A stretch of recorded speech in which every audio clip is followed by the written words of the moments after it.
Kenalkan, nama saya Egyan Tuniskin Baru. Saya akan menjelaskan tentang Perang Sunggal.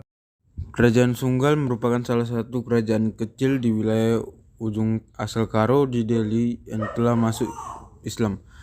Kerajaan kecil ini juga memberikan dukungan terhadap berdirinya Kesultanan Delhi yang dipimpin oleh Panglima Sri Paduka Gocah Pahlawan. Dukungan ditunjukkan juga dengan adanya pernikahan antara Sri Paduka Gocah Pahlawan dengan adik dari Datuk Imam Surbakti, yaitu pemimpin kerajaan Sunggal, yang bernama Putri Nan Baluan Beru pada 1632. Namun sangat disayangkan, tahun 1872 kerajaan Sunggal harus menghadapi perlawanan dari saudaranya, yaitu Sultanan Delhi dan juga pemerintahan Hindia Belanda demi mempertahankan wilayahnya. Perlawanan rakyat Sunggal dalam mempertahankan wilayahnya disebut dengan Perang Sunggal. Perang Sunggal bermula dari ambisi Kesultanan Delhi menguasai lahan-lahan orang Sunggal sepeninggal Datuk Abdullah Ahmad Surbakti, Raja Sunggal pada tahun 1857. Tanpa disadari Belanda, ternyata ingin menguasai daerah Delhi yang dikenal subur tersebut. Awal mula kekuasaan Belanda di daerah Sumatera Timur secara resmi terbuka bagi penanaman modal asing setelah perusahaan swasta asing membuka usaha perkebunan, dan setelah daerah itu resmi berlaku setelah ditandatanganinya perjanjian antara Sultan Siak dan pemerintahan Hindia Belanda pada 1 Februari 1850. Perjanjian itu dikenal dengan nama Traktat Siak. Di perjanjian itu disebutkan antara lain bahwa Siak beserta daerah-daerah taklukannya sampai batas Tamiang yang berbatasan dengan Aceh berada di bawah perlindungan pemerintahan Belanda. Perjanjian Kesultanan Delhi dengan Belanda sesisi mempertegas kekuasaan Belanda terhadap wilayah Delhi. Akan tetapi, di sisi lain Kesultanan Delhi juga memanfaatkan perjanjian untuk mendapatkan perluasan lahan kekuasaan milik mereka. Perjanjian tersebut menjadikan Belanda memiliki hak untuk mendirikan perkebunan di lahan Kesultanan Delhi, dan perkembangan atas pendirian tersebut terjadi pada tahun 1863 ketika Jacob Nihus mengunjungi pantai timur Sumatera untuk pertama kali, dan ia melihat potensi wilayah yang dianggapnya cocok untuk menanam tembakau dan mengadakan penelitian di daerah-daerah mana yang dapat menghasilkan tembakau bermutu tinggi. Lalu Nihus memulai penanaman tembakau di Delhi pada tahun 1863. Delhi menjadi wilayah pertama usaha perkebunan yang dijalankan oleh Nihus, yang mendapat konsesi tanah seluas 4.000 bahu di dekat Sungai Delhi dari Sultan Delhi, Sultan Mahmud Perkasa Alam. Pemberian konsesi tanah merupakan sebuah pemasukan yang penting bagi pribumi, yang kadang-kadang para pejabat rendahan pun meminta imbalan atas kerjasama itu. Mula-mula pengusaha perkebunan mendatangi orang yang paling berpengaruh di wilayah itu seperti pejabat-pejabat kesultanan untuk meminta bantuan menjadi perantara dalam berhubungan dengan sultan. Akan tetapi pembukaan perkebunan hanya melibatkan pengusaha perkebunan dan pihak sultan tanpa musyawarah dengan para pemuka masyarakat, terutama kepala kampung di wilayah. Hal ini mengabaikan kedudukan dan hak anggota masyarakat sebagai pemilik tanah, khususnya tanah-tanah yang bukan milik sultan. Hal ini dikarenakan menurut sultan bahwa seluruh tanah tersebut adalah milik sultan, dan sultan berhak memberikan tanah itu kepada siapa saja yang dianggap mampu memberikan sebagian hasilnya kepada sultan. Penduduk yang tidak rela tanah yang dipergunakan bagi perkebunan, sehingga terjadi pertentangan antara pihak perkebunan dan penduduk sekitar. Penduduk bertekad mempertahankan tanah milik mereka. Pengaruh kebijakan tersebut selanjutnya terasa pula ke ujung Sunggal, yaitu serba nyaman konsesi tanah pada para investor asing ikut menambah wilayahnya. Hal itu membuat Datuk Sunggal merasa dirugikan. Adanya reaksi ketidakpuasan orang-orang suku Karo yang merasa telah dilanggar tanah adatnya.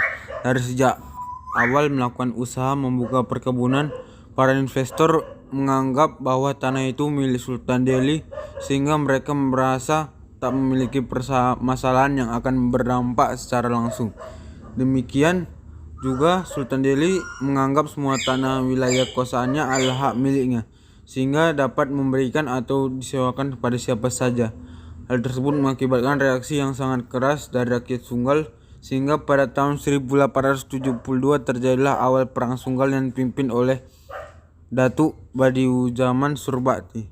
Hal itu memicu yang bernama Datuk Badiujaman Surbakti, sehingga dia tidak dapat menahan amarahnya karena rakyatnya yang teraniaya dan menderita akibat kesewenang Belanda mengambil dan Sultan Delhi mengambil lahannya sehingga membuatnya menjadi perkebunan tembakau. Perlawanan pun dilanjutkan dengan jalan angkat senjata melawan Belanda. Strategi yang dipilih oleh Datuk Badi Usman adalah dengan jalan gerilya militer dan menghindari kontak langsung.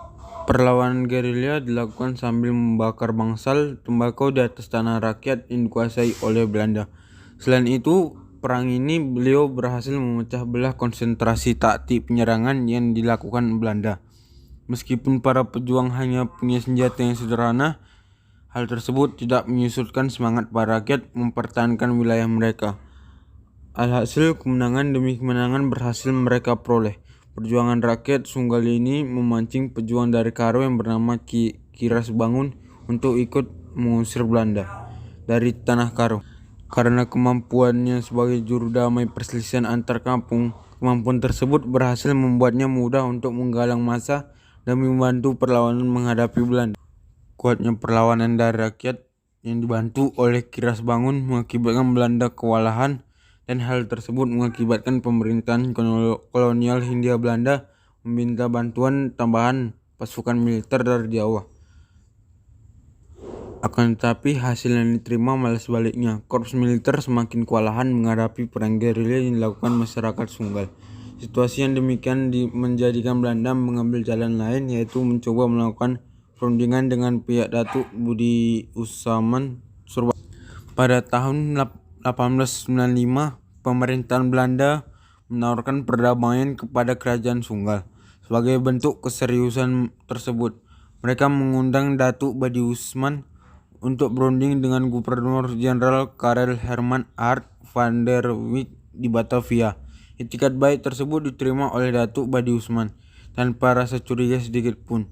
Kemudian berangkatlah beliau bersama adiknya Datuk Alang Muhammad Bahar, sekretarisnya Datuk Mahmud dan ajudannya Daim ke Batavia. Sampainya di Batavia, bukan perundingan yang mereka dapat, malah mendapat penghinaan dari Hindia Belanda. Dengan gubernur menyatakan rakyat Sunggal harus meminta maaf atas perlakuan mereka yang telah berani melawan Hindia Belanda.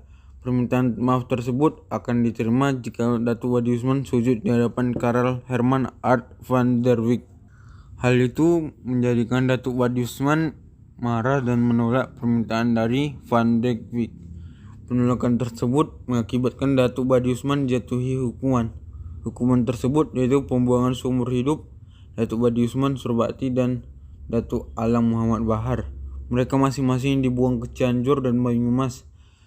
Kabar pembuangan tersebut sampai kepada masyarakat Sunggal dan selama 3 bulan mereka berkabung atas hukuman buang yang diterima oleh mereka.